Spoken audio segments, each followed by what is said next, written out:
And what's up, everybody? Welcome back to the channel. It is your boy Cheap Ludes, and I am here to count down the top 10 cards you can buy right now in NBA 2K21 My Team for under 100K.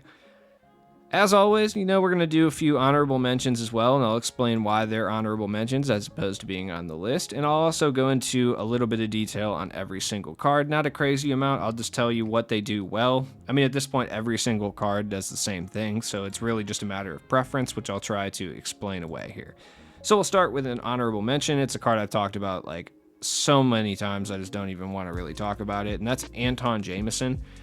If you're looking for a really nice combo forward that has XM base on very quick and is more of a sharpshooting type of card, Antawn Jamison is what you're looking for. Straight up, he's 6'8", real solid. Got that XM base on very quick. A lot of them have shoes and badges, or shoes and contracts as well, so an added bonus. Next up would be one of the more expensive cards on this list, and that's LaMelo Ball. He's still a top tier point guard in this game, in my opinion. He's got base 38, which is the same as Eddie Curry, which I think is a really good release this year. 6'8", 195. He plays pretty solid defense. He's more of an offensive guard. Jump shooting is fine too. This card is basically maxed out. There's really no point in going into more detail. If those things didn't tickle your fancy, he's not what you're looking for. There are, I don't know, not better point guards on this list, but different ones. Another honorable mention would be Kobe. Look, I know there's a lot of hype about GOAT Kobe and Enshrined Kobe's price falling. This is still the Kobe you should probably buy. And the reason for that is because he's like 60K and essentially is just as good as those ones.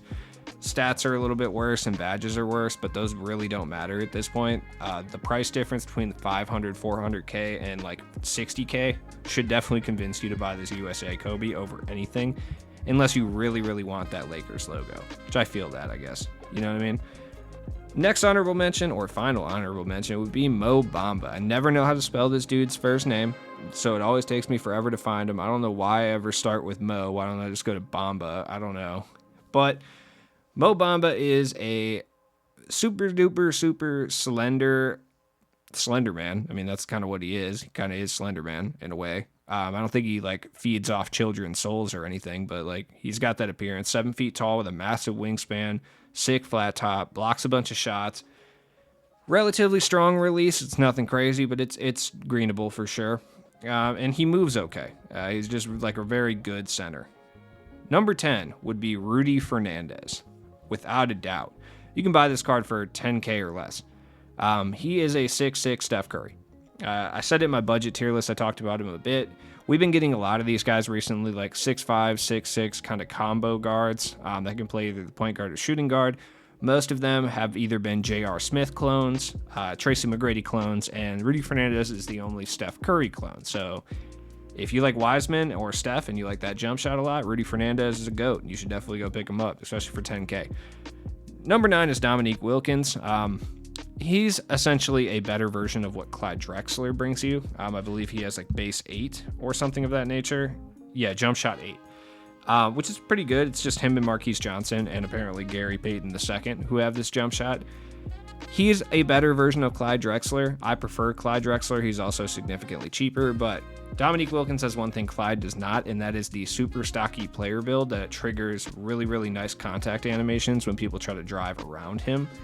And he's basically an invincible card with 60-something Hoff badges, like maxed out stats. This card is the closest we're getting to an invincible Dominique, and that's a shame, but also it's cool because he's 25K. Number 8 would be Anthony Davis from the Out of This World packs. I was going to call them Space Jam packs, but essentially Space Jam Anthony Davis, right? This card is one of the better big men, especially for his price. Like, you can get him for around 30K, which I think is a really good price. I think there's a few guys who play the power forward and center that we've gotten recently that are a bit better for the price and even cheaper, to be honest. But Anthony Davis is still Anthony Davis. Like I've said a bunch of times, he suffers from Anthony Davis syndrome, which is he's not as important later in the year because every big man can do what he can do at this point. That's why Anthony Davis and Blake Griffin are always super tight in the beginning of the year, and then they fall off and nobody ever uses them after that. There's a reason for it. They're usually the first couple guys, them and Channing Frye, that can kind of do everything as a center. He's still good, though. Number 6. And this is a card. Oh, number 7, I'm sorry. Jonathan Isaac.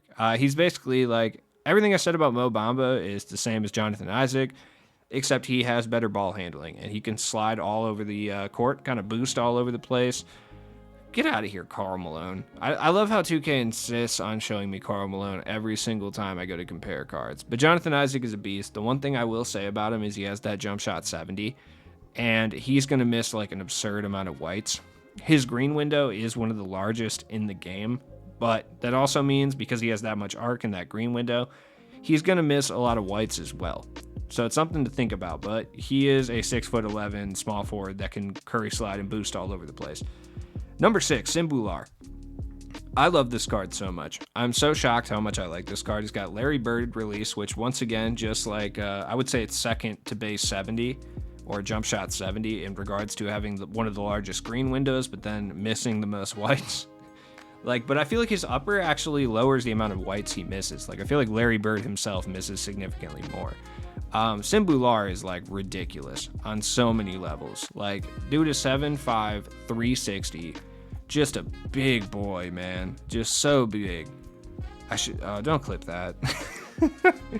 He's thick, dog.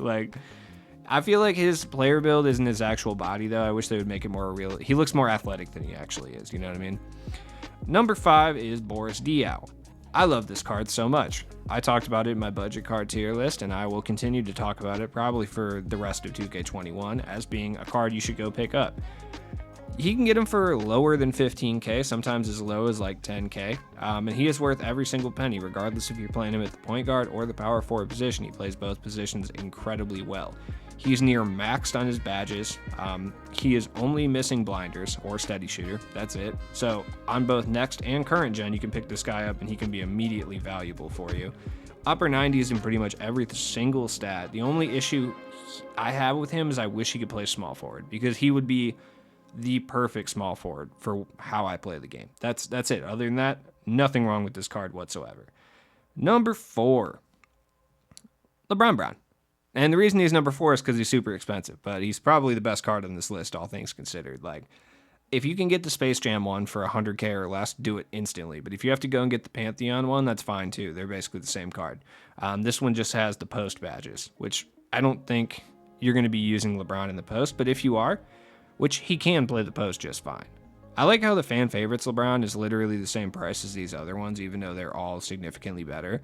But yeah, if you can get the Space Jam one for under 100k, grab that one. He's obviously better. They both have the Exum base, so it's not really a big a deal, but Number 3 is my boy Rudy. His price has gone up significantly out of nowhere. I don't really know what that's all about.